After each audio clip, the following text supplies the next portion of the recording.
Pessoal, tudo bem? Vamos lá de novo? Vamos dar mais início aqui, mais um conteúdo da nossa disciplina aqui de projeto de estradas, projeto geométrico, tá bom? Hoje, em especial, a gente vai trazer alguns conceitozinhos e algumas regulações acerca de alguns conteúdos introdutórios que tangem aí o Plano Nacional de Viação, as nomenclaturas utilizadas nas rodovias e algumas classificações iniciais sobre as rodovias.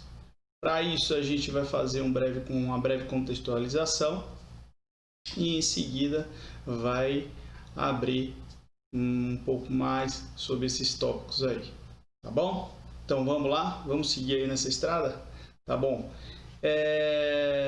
Então iniciando aqui, sobre esses conceitos, sobre essas regulações aí, a gente precisa contextualizar inicialmente da onde é que vem esse Plano Nacional de Viação, que a gente conhece aí como Plano PNV, tá certo? Então, houve após a pós-guerra, na década de 50, uma instalação da indústria automobilística que impulsionou esse setor rodoviário, que é tão pungente aqui na nossa região, certo? Eu falo no Brasil como um todo, e obviamente todos os estados aqui que compõem aqui a nossa nação, tem e apresenta, e já foi apresentado na outra aula, essa característica marcante do modal rodoviário nas nossas vidas.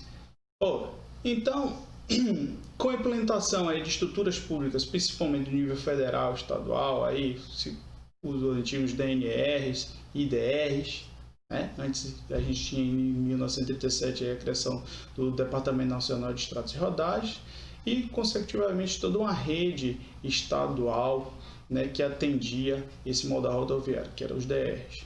Pois então, na década de 70 aí, a gente pode dizer que teve uma lei que impulsionou o setor, que foi a lei Jopert, de 8.473, lei 8.463, que criou o famoso FRN, que é o Fundo Rodoviário Nacional, tá certo? Que vinculava todos os tributos de veículos automotores, combustíveis, lubrificantes, exclusivamente, diretamente ao setor rodoviário.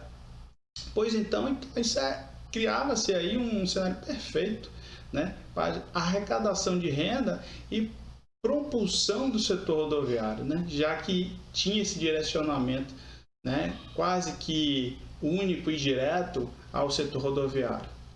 Porém, houve-se, ao longo dos cenários políticos brasileiros, várias reformas estruturais, principalmente com a criação da Constituição Federal em 1988.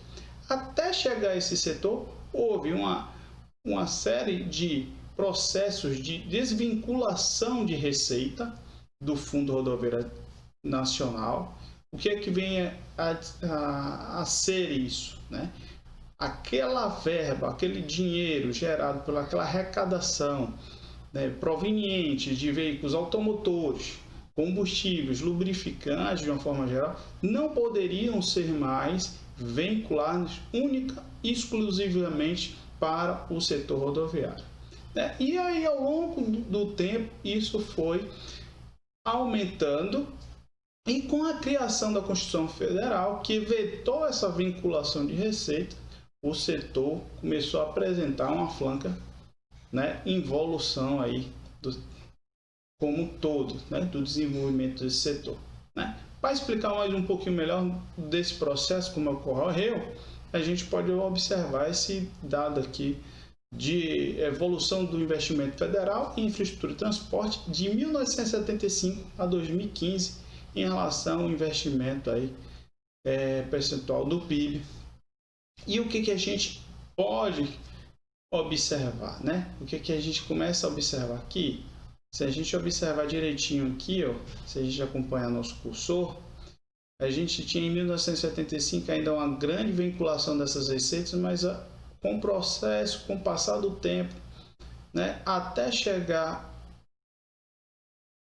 aqui em próximo meados de 1988, com a promulgação da Constituição Federal, teve uma segunda queda, bem uma franca evolução, e esse cenário aí se conduziu aí quase que invariavelmente oscilando aí dentro das margens, né? O investimento subindo um pouco, descendo um pouco, mediante a entrada e saída de governos ao longo do cenário brasileiro, tá certo? E o que a gente percebe aí? O que é que trata esse artigo da Constituição Federal? Então, o artigo 167 da Constituição Federal de 88 vedou aí a vinculação de receita de impostos a órgão, fundo ou despesa ressalvados a repartição do produto e arrecadação dos impostos. Aqui se refere aos artigos 158, 159, a destinação de recursos para ações de serviços públicos de saúde, para manutenção de ensino e para outros serviços específicos que trata a Constituição. Mas o que a gente percebe com isso? Que eu só posso vincular a receita aí, basicamente direcionado a serviços públicos de saúde, né, e de ensino, educação. O que a gente entende disso aí? Entende que agora toda a arrecadação vem tudo para um cofrinho único e aí a partir daí é dividida aí ao longo, né, das necessidades das despesas do governo e esses valores que foram arrecadados, né? Se para rodovia, se para algum projeto voltado à parte agrícola, né? E aí, em toda a sua pluralidade que a gente pode imaginar, né, nossos recursos são aplicados aí para o bem-estar da nossa sociedade. Beleza? Pois então, esse cenário continua essa oscilação constante aí que a gente pode perceber, né? E como eu havia falado, né, obviamente, né, a gente percebe aqui um pouquinho, né, algumas variações, né, alguns aumentos, né, na entrada do governo, outro, seja aí pela propagação de alguns programas, né, governamentais, como o Programa de Aceleração da Infraestrutura, né, que impulsionou o setor da economia aí, em alguns governos, né? Então, desde então, a gente tem quase que essa oscilação inconstante após a criação, a promulgação da Constituição Federal de 88, tá bom?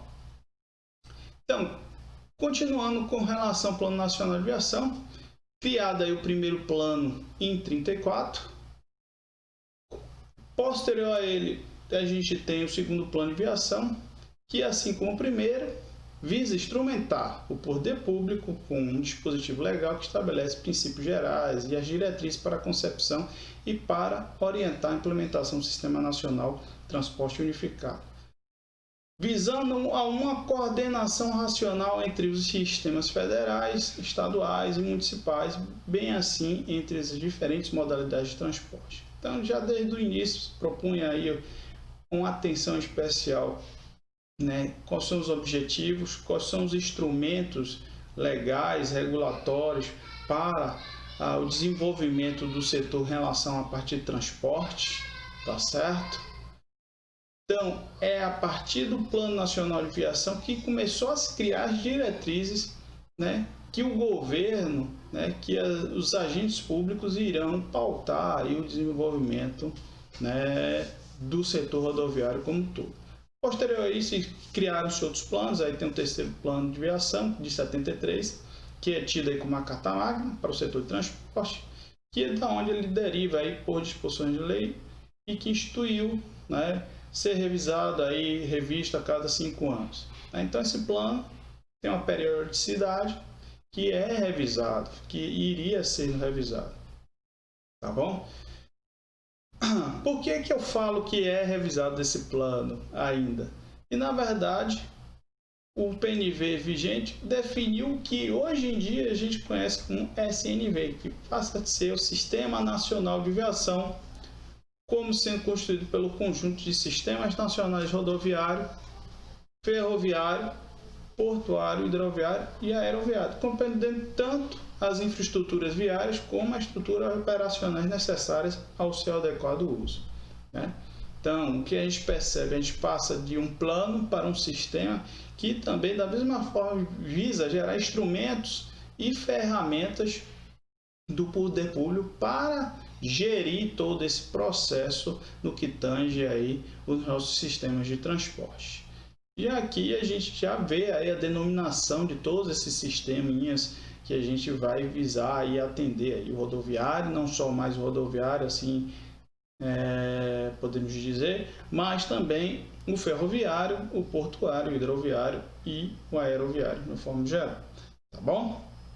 Pois então, paralelo a isso, em 2001, pela Lei 10.233, criou-se o atual Departamento Nacional de Infraestrutura e Transporte, o atual DENIT, que é uma autarquia federal vinculada ao Ministério do Transporte, um órgão da parte executiva do governo, né? E com a criação dele, obviamente, houve, né, a extinção do antigo DNR, que é o Departamento Nacional de Estradas e Rodagens. O que é que a gente começa a perceber? A gente começa a perceber que a gente amplia, né, a abrangência aí dos modais a serem atendidos pelo departamento, né? Ele agora não mais é direcionado à parte de rodovias, mas também incorpora a parte aviária, a parte de ferroviário e, consecutivamente, a parte rodoviária, que é extremamente expressiva no nosso país. Basicamente, a gente tem a sede do DENIT lá em Brasília, no Distrito Federal. Atualmente, possui 23 unidades, né? E administrativas regionais e as superintendências aí nas capitais do nosso país. Como forma de melhorar e modernizar aí o planejamento dos investimentos federais no setor de transporte, foi sancionado em 2011 aí o que a gente chama atualmente, passa a ser PNV, passa a ser agora a ser o SNV. Esse aí revoga aquele PNV tido com carta magna, lá de 73, mas vale destacar que a substituição aí do PNV pelo SNV foram mantidos aí os projetos do extinto Plano Nacional de Viação, tá certo? Então todos aqueles projetos, todas as diretrizes, né, em comum acordo ao Sistema Nacional de Viação, permaneceram, tá certo? Então cria-se aí ao meu ver, um conceito mais amplo de sistema, de gerência acerca disso, do que simples por nomenclatura um plano em específico, né? E aí eu acho que dentro de um sistema poderíamos definir vários diversos planos de ação, né, frente a essas necessidades individuais relacionadas à parte de transporte. Beleza? Então, seguindo mais adiante, a gente aí pode estabelecer a organização administrativa pública do setor rodoviário. Aqui é uma representação do que a gente vê lá do livro do Churran Lee, Projeto Geometria de Estradas, o livrinho lá da edição de 2013, onde a gente tem aqui os níveis de jurisdição, tá? As entidades responsáveis pela política pública, subdivididas aí em subidas de formulação da política e execução da política. Tá? Então, a gente tem os níveis federais, estaduais e municipais. Então, como formulação da política aí vinculada à jurisdição federal, a gente tem os Ministérios de Transporte e, consecutivamente, o órgão executivo era o antigo DNR, atual DENIT. O estadual, a gente tem as secretarias do Estado, Secretaria de Infraestrutura, Secretaria de Transporte, eu não sei, porque aí como cabe cada instituição, cada município, cada estado ter independência, ela vai dar uma nomenclatura específica para cada um desses órgãos. E a gente tem os DR, Departamento de Estradas e Rodagens, DAR, Departamentos Autônomos de Estradas e Rodagens, e dentre outras denominações que a gente pode colocar. Por exemplo, aqui a gente tem no Tocantins tem a Jeto, que é a Agência Tocantinense de Transporte, né?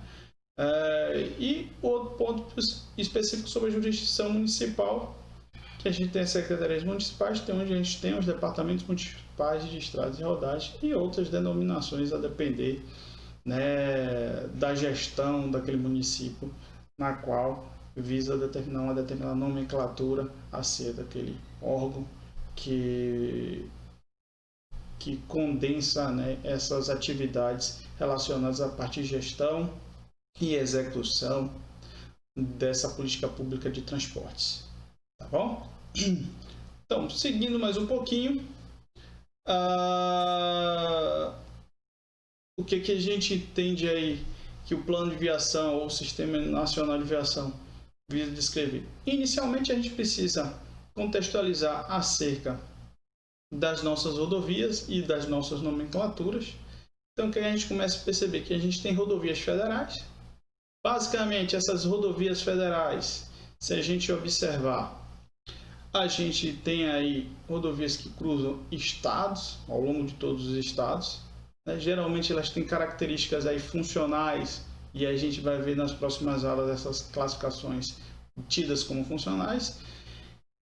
Classificações tidas essas como uma rodovia arterial ou coletora, onde eu tenho um nível de mobilidade muito maior do que o nível de acesso, tá certo? Isso variando ao longo dos trechos por onde essa rodovia passa. Se eu estou numa zona rural, eu tenho uma maior mobilidade do que uma zona próxima a um centro urbano, porque eu tenho várias interferências por devido aos vários acessos, né?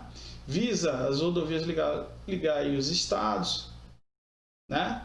Países, né? Então Brasil, a gente tem aí a Argentina do lado, o Paraguai, né? E um dos exemplos aí que a gente colocou que é no tocante, com relação ao Tocantins aqui, é a BR-153, né? A Transbrasiliana, onde a gente pode perceber aí no esquema, no mapinha, né? O tanto que ela percorre ao longo do nosso país, tá certo? Então ela cruza aí o estado de Tocantins, estado de Goiás, estado de Minas Gerais, São Paulo, Paraná, Santa Catarina, Rio Grande do Sul, como um todo, tá bom? Então, guardando aqui um devido especial carinho aqui com relação ao estado Tocantins, onde nós vivenciamos sua realidade, a gente pode perceber que dentro desse sistema aqui, onde eu tenho minha rodovia federal que corta o estado e passa aqui, por exemplo, pela cidade de Paraíso do Tocantins, né? Tá aqui em vermelho aqui a BR-153 passando.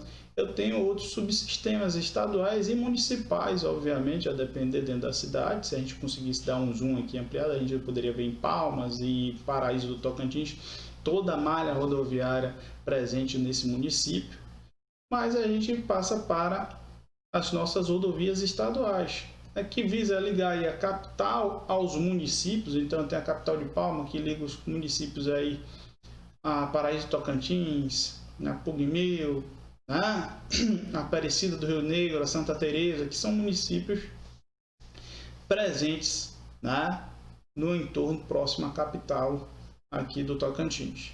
Tá? Geralmente, sobre o aspecto funcional dessa rodovia, essa rodovia vai apresentar características aí arteriais e coletoras, né? Aqui você já sofre maiores níveis de interferência devido aos acessos, né? Mas ainda prepondera aí viagens aí a longas distâncias, relativa média a longas distâncias, onde eu necessito de uma maior mobilidade e uma menor interferência devido ao número de acessos.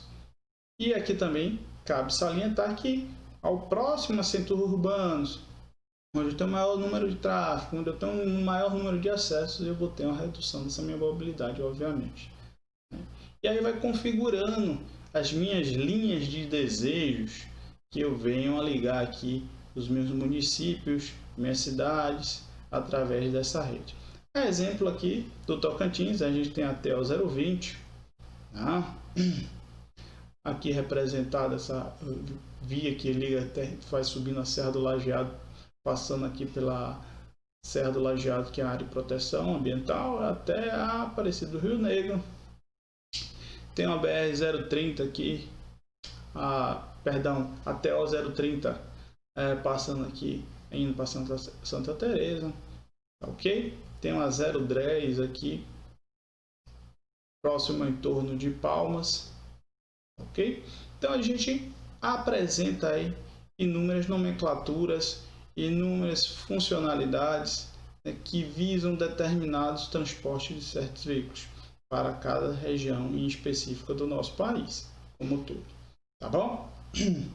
Então, Passado isso, a gente tem aí nossas vias ou rodovias aí municipais que visa ligar um município ao outro, tá certo?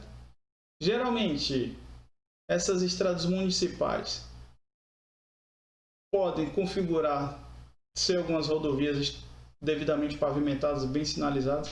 A maioria das vezes são de rodovias de baixo padrão e de função de transporte local, onde o volume médio diário é muito baixo, né? Ou seja, a demanda de transporte é muito baixa, né? E a gente abre aí uma subclassificação de vias.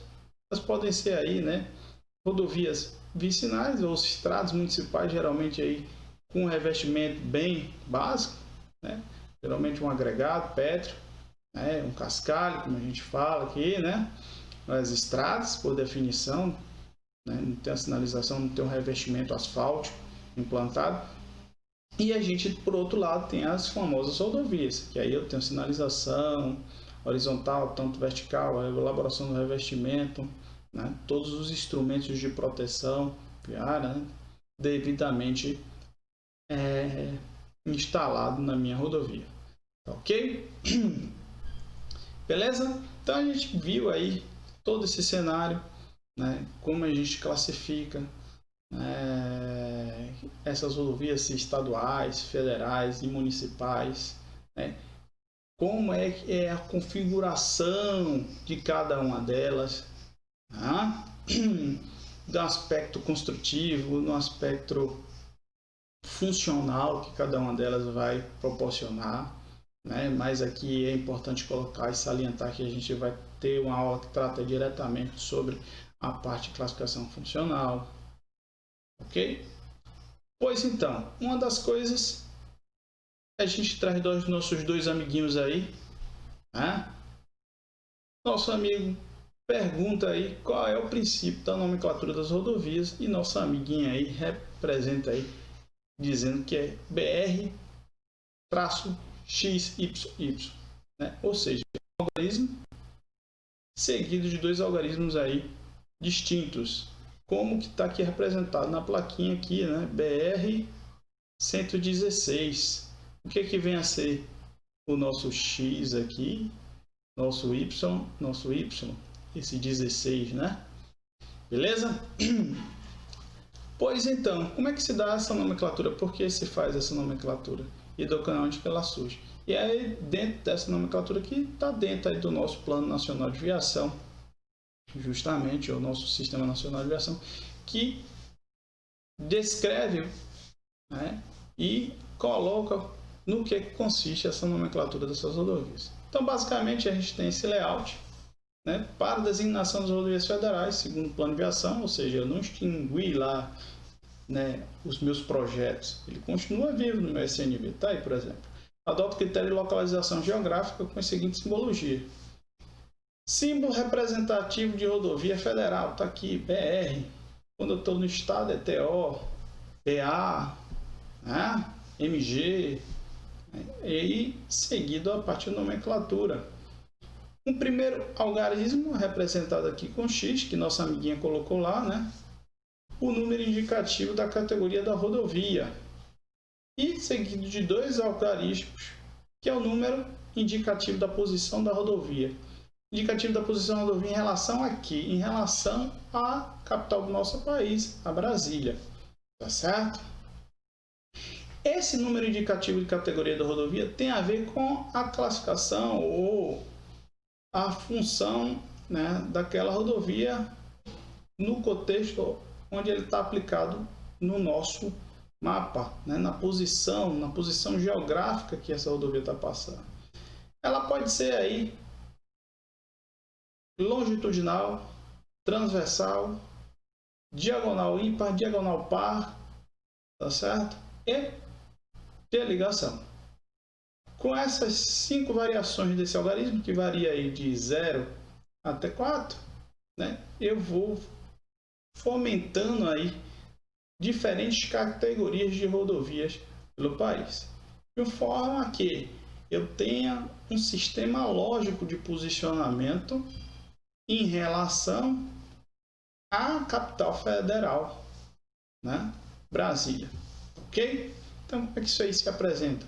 Então, eu tenho lá PR, então, com relação ao meu primeiro algarismo, que é o X, como significado do primeiro algarismo da sigla temos que 0 são rodovias radiais, numeradas de 10 a 90, ou seja, esse algarismo aqui, YY, vale de 10 a 90, no sentido horário, tá bom? Em relação aqui a Brasília. Rodovias com esse algarismo X representado por 1 são rodovias longitudinais. A exemplo aí, a gente vai comentar mais à frente, a BR-101, a BR-153, a transbrasiliana que a gente acabou de colocar, né? Ela é longitudinalmente ao eixo, né, do nosso país. São numeradas de 1 a 99 a partir do extremo leste. Então, do leste do nosso país até o extremo oeste, esse número vai crescendo. Quando eu passo por Brasília, vamos dizer, é que se eu tivesse ali um eixo longitudinal passando por a rodovia 150, e aí a partir de 151, 152, 153, que é a BR 153, a transbrasiliana. Beleza? 2. Rodovias transversais, numeradas aí de 1 a 99 do extremo norte. Da mesma forma, mas transversalmente ao longo do nosso país, né? E 3 rodovias diagonais, numeradas de 1 a 99, sendo ímpares, aquelas que desenvolvem o traçado sentido nordeste, sudoeste, e pares, aquelas cujos traçados estão no sentido noroeste, sudoeste. Tá certo? E 4, as rodovias de ligação, numeradas 1 a 99, a partir do extremo norte. Essas rodovias basicamente ligam cidades, né, algum roteiro logístico importante, né? Por exemplo, tem que ligar aqui um centro industrial à capital do estado, né? Uma base naval, né? Algum posicionamento específico, alguma função específica que no contexto em qual aquela rodovia está sendo implementada. Então, o que a gente observa aí? Um esquemazinho básico, né, que a gente tira dos livros, das bibliografias, aí tem nas apostilas, tem nos livros, facilmente encontrado aí na internet, que a gente percebe que eu tenho aqui minhas rodovias longitudinais e sempre relação aqui em Brasília, crescendo aqui, então tem se eu tivesse uma rodovia 100, 101, 102, 103, até a 150, e aí isso aí ia crescendo, né? Que a gente lembra aqui que, por exemplo, a 153 estaria aqui passando até lá o Rio Grande do Sul, que a gente bota aqui BR 153, beleza? A gente estaria acompanhando ela e aí gradativamente crescendo essa numeração aí para o extremo oeste. Da mesma forma de raciocínio, eu tenho aí minhas transversais em relação a Brasília, né, crescendo aí do extremo norte, né, até o extremo sul, né, do nosso país, crescendo. E aqui em específico as diagonais pares e as diagonais ímpares, né? Sempre relacionando aquela situação, né? Noroeste, né, ao sudeste, né? E aí a gente vai fazendo essa numeração, sempre em referência a quem? A Brasília. Né? Tem as rodovias de ligação, também em referência a Brasília, variando de 400 a 450, 451 a 499, essa variação. Sempre, se vocês convergirem aqui um ponto, quem é que eu vou estar representando aqui? É sempre a nossa amiga Brasília. Tá certo? Beleza? Pois então, a gente tem alguns exemplos, né, de rodovias já presentes e criadas, né? Temos aqui rodovias radiais e no sentido horário, né, em relação a Brasília, né? Então a gente tem aqui no sentido horário 020, 040, 070, né? E aí sucessivamente, se eu for ter outras rodovias nesse sentido aí horário, tenho aí outras rodovias 010, que a gente tem e rodovias específicas aqui representadas. 020, que liga aqui o estado da Bahia, vai cortando o Piauí, vai até o estado do Ceará. 070, aqui específico, né? A BR-040, um corredor logístico extremamente importante que vai estar no estado de Minas Gerais, vai estar lá o estado lá do Rio de Janeiro, beleza? E aí a gente vai observando, obviamente, as outras rodovias. Rodovias longitudinais, a famosa BR-101, que sai lá da cidade de Touros, vem ó, no Rio Grande do Norte, né, até o Rio Grande do Sul, né, passando, margeando todo o litoral. A BR-153, né, a famosa Transbrasiliana que a gente tinha representado, aqui, passando aqui em algum lugar, está a cidade de Paraíso, tá certo? A BR-174, né, também outro corredor aqui implantado, aí expansão ia ser implantado, né, obviamente. Rodovias transversais, a gente tem a BR-230, a famosa Transamazônica, né? Usa aqui vários estados do Nordeste até o estado da Paraíba, como um todo, beleza? Usa aqui a partir do extremo norte aqui do estado do Tocantins, dentro aqui no estado do Maranhão, Piauí, corta um pedacinho do estado do Ceará e entra no estado da Paraíba, tá bom? E existem outras, BR-262, a BR-290 lá no Rio Grande do Sul, né? E tem outras aí, rodovias pares ou ímpares, né? Tem o BR-319, 365, 381, rodovias aí ímpares, né? Então veja aí a forma gradativa que ela vai crescendo. Eu passei por Brasília, que está aqui, ó, comecei a aumentar, 365, 381. Da mesma forma, as pares, nesse outro sentido, ó, vão aí crescendo desse extremo até esse outro extremo, né? Desse sentido aqui em específico. Ah, se a gente pegar essa setinha, a gente está crescendo. Então tem a BR-304, BR-324, BR-364. Né? A gente tem aqui a BR-324, 324, que é a BR que liga aí a cidade de Feira de Santana e a Salvador, né? De um corredor bem específico que trafega aqui na região da Bahia até chegar à capital baiana, tá bom? E aí, de forma reforçada, trago aqui um exercíciozinho mental acerca aí sobre a parte de nomenclaturas. Esse exercíciozinho, essa atividade aí tem lá no livro do professor Churralino, né? E de forma aqui ilustrativa, para a gente fixar um pouquinho, a gente coloca aqui esse exemplozinho para vocês de forma bem rápida, tá bem? Então, o que ele pede aí para a gente? Que siglas poderiam ser utilizadas para designar aí as seguintes rodovias federais, representadas na figura abaixo. A rodovia situada mais ao sul do mapa à esquerda, né? Essa aqui, em específico.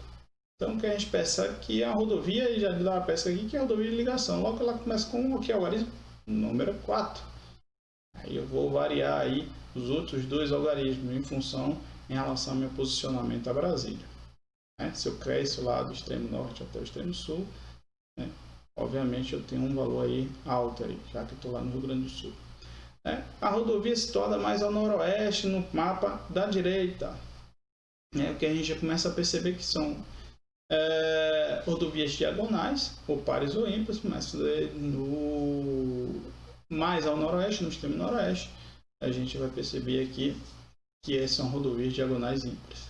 Né? Então vai começar lá com o meu 3 e eu vou terminar com um número ímpar. Tá?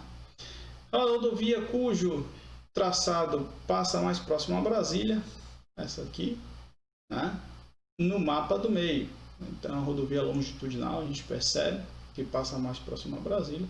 Se está à direita ou à esquerda de Brasília, a gente entende ali que eu tenho uma linha imaginária de vida BR, vamos supor que não existe, um BR-150, ela é 151, 152, 153, né? E aí eu vou fazendo minha variaçãozinha, tá certo? Então, uma resposta aí, por exemplo, a gente tem a BR aqui mais ao sul, ó, 470. Na nossa diagonal aqui, mais ao norte, BR-323.